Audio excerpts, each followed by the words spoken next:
Assalamualaikum warahmatullahi wabarakatuh. Perkenalkan, nama saya Sayyid Yahya. NIM saya 0569949932. Saya berasal dari program studi saya Sistem Informasi. Saya berasal dari UT Tarakan. Baiklah, pada kesempatan kali ini saya akan mengerjakan tugas 3 dari mata kuliah basis data. Baik, kita langsung masuk ke soalnya, yaitu melakukan praktikum transaksi. Yang kedua, melakukan praktikum basis data terdistribusi. Baik, kita akan melakukannya sesuai dengan panduan yang telah kita pelajari di sesi di aktivitas belajar 12. Oke, kita masuk ke PHP My Admin. Yang pertama yang akan kita lakukan adalah tentang commit ya. Oke, commit adalah sebuah perintah yang menandakan bahwa transaksi telah selesai dilaksanakan dan terjadi perubahan data. Oke, sebelum kita melakukan ke perintah commit, maka kita akan coba dulu melakukan penginputan data tanpa menggunakan commit. Oke, baik, kita akan melakukannya melalui rutin. Terus kita create new routine. Kita hapus parameternya, kita kasih nama transaksi 1, kita tambah kodenya, yaitu pertama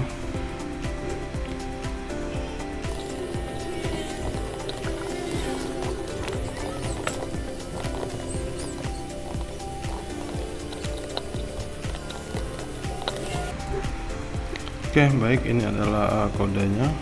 Kita akan lakukan proses. Oke, minta maaf, ini kita lupa menambahkan tanda petik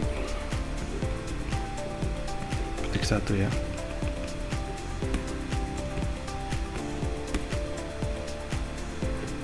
Baik, yang akan kita tambahkan dalam rutin ini adalah pertama, yaitu ID pasiennya 7, namanya Loli, alamat pasien di Bulungan, jenis kelaminnya kita menggunakan karakter ya, karakter P ataupun laki-laki, P dan L. Oke, kita go. Sini kita lupa menambahkan. Oke, ini sudah berhasil dan kita akan jalankan. Nah, di sini terdapat penambahan data baru, yaitu Loli, jenis kelamin, nama pasiennya Bulungan, jenis kelaminnya perempuan. Tapi kita akan melihat di tabel kita apakah datanya ada. Nah, ternyata untuk data di tabel kita belum ada data yang terbaru yang sudah kita tambahkan karena kita belum menambahkan perintah commit. Baik, kita akan melakukan perintah commit dengan cara kita masuk ke database rumah sakit, habis itu ke rutin, terus kita create new routine. Kita tulis di sini transaksi 2, drop. Oke.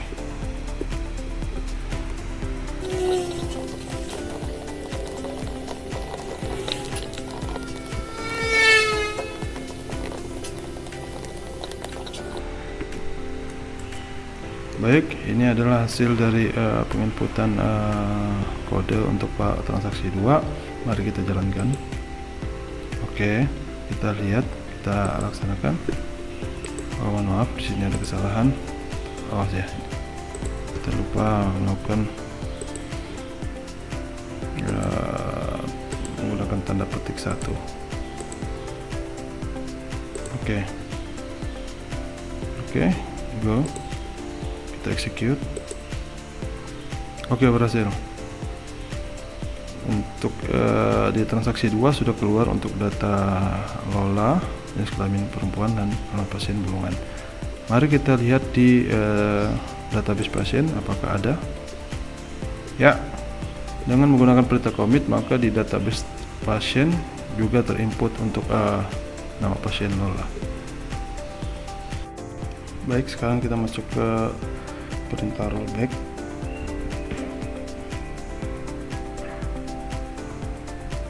Oke, kita masuk ke rutin, create new rutin, kita buat transaksi 3, terus parameter, mari kita masukkan kodenya. Di sini saya langsung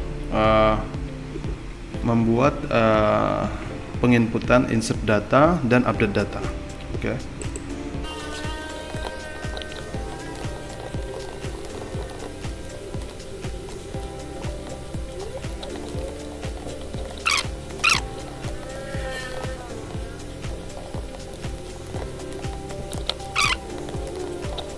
Baik, di sini kita lihat bahwa kita melakukan dua transaksi, maksudnya melakukan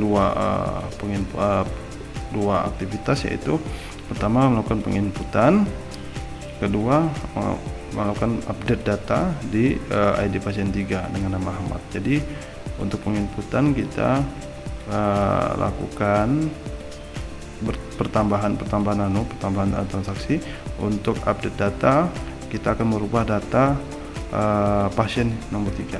Tetapi di sini kita akan melakukan perintah rollback setelah insert data. Oke, kita coba. Maka hasilnya insert data yang ada tidak akan masuk di dalam transaksi 3. Yang ada cuma update data. Oke. Baik, mari kita coba jalankan. Oke. Kita execute untuk transaksi 3. Ya, ini dari hasil penginputan tersebut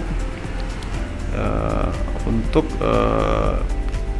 tambah barunya tidak ada, insert datanya tidak ada, tetapi kita melihat ada perubahan di ID pasien 3 yang berubah menjadi Ahmad. Baik, kita lanjutkan ke perintah berikutnya, perintah ketiga, yaitu checkpoint.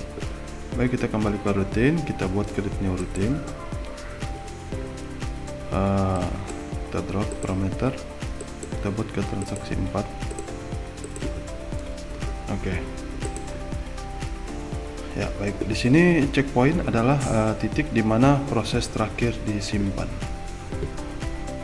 Oke, kita akan buka penginputan kodenya.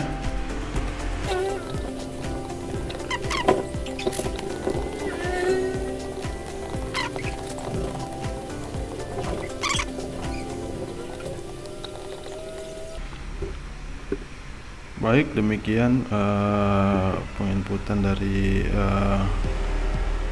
perintah save point. Di sini kita lihat bahwa untuk perintah pertama kita melakukan penginputan pasien sebagai, terus selanjutnya kita letakkan save point sebagai tempat terakhir, ya, tempat terakhir yang untuk disimpan kita simpan di sini. Terus kita lakukan penginputan kedua, tetapi di sini kita kembalikan, kita masukkan rollback, perintah rollback di save point ke-1. Jadi untuk yang insert ini, untuk penambahan pasien yang di sini, maka tidak akan terjadi. Oke. Nah, selanjutnya untuk insert pasien yang ketiga, kita tidak ada perintah rollback, maka ini akan tetap dijalankan. Oke, mari kita coba. Oke, kita execute. Ya, ini yang ada cuma Aman dan Udin, sementara Nini tidak termasuk dalam perintah tersebut. Pasien, ya, Aman dan Udin.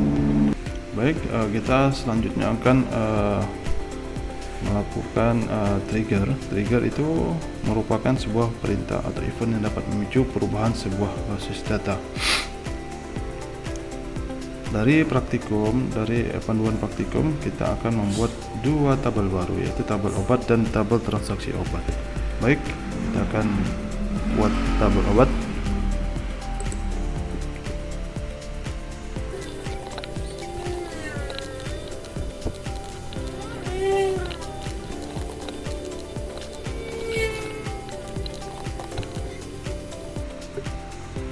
Oke, kita save. Selanjutnya kita buat lagi tabel baru dengan tabel nama transaksi obat.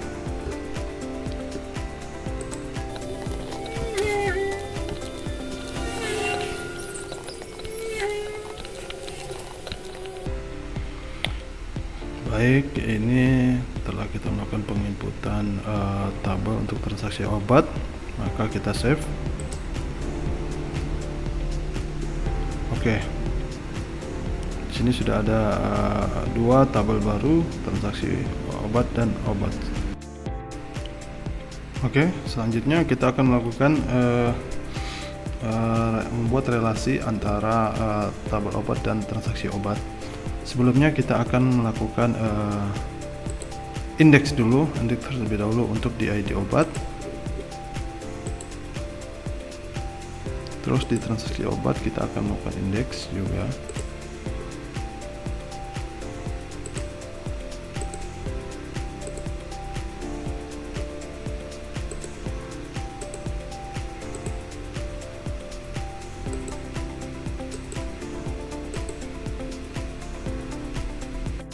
Oke, selanjutnya kita akan masuk ke menu designer.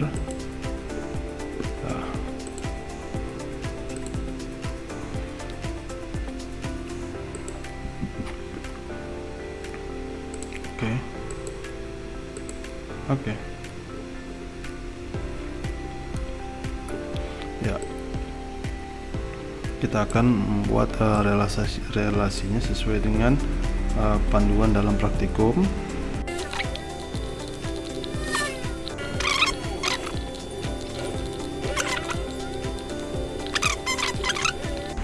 Selanjutnya kita akan melakukan pengisian data obat pada tabel obat.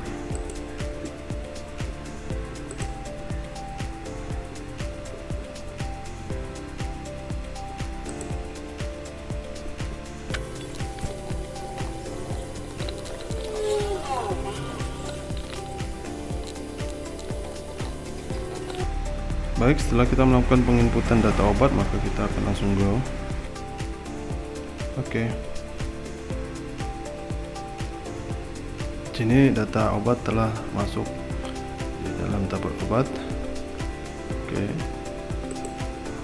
Kita lihat strukturnya. Nah, ini ada sudah data obatnya. Oke. Ya, selanjutnya dalam panduan praktikum, di sini adalah contoh kasus.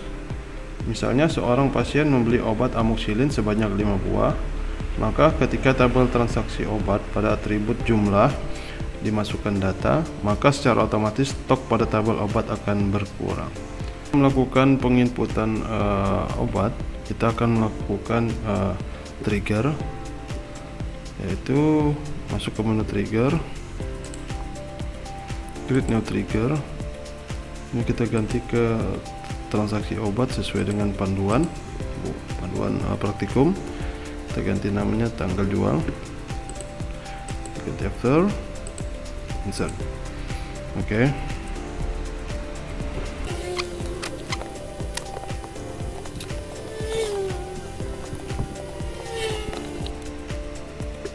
Oke, sekarang kita jalankan, go.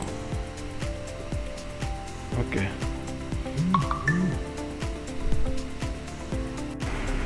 Kemudian kita akan melanjutkan penginputan pembelian di transaksi obat. Ya.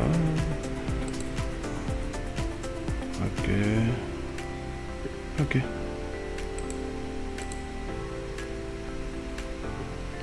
Kita lakukan insert pembelian. ID transaksi 1, ID pasien, ID obat. Coba 01 jumlah 1 total harga.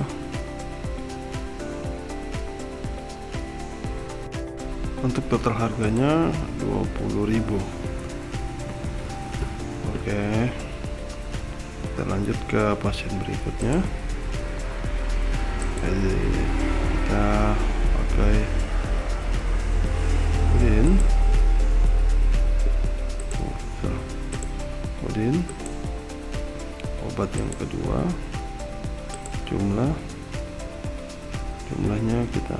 10. Total harga 150. Oke, mari kita lihat di tabel obat apakah berkurang. Ya, betul sekali. Untuk amikacin berkurang 1, sementara untuk amoxicillin berkurang 10. Ya, demikian untuk tugas 3. Beranilah berjuang, karena jika engkau diam, kau tidak tahu karena jika kau diam, kau tidak akan berkembang. Demikian dari saya, mohon maaf. Assalamualaikum warahmatullahi wabarakatuh.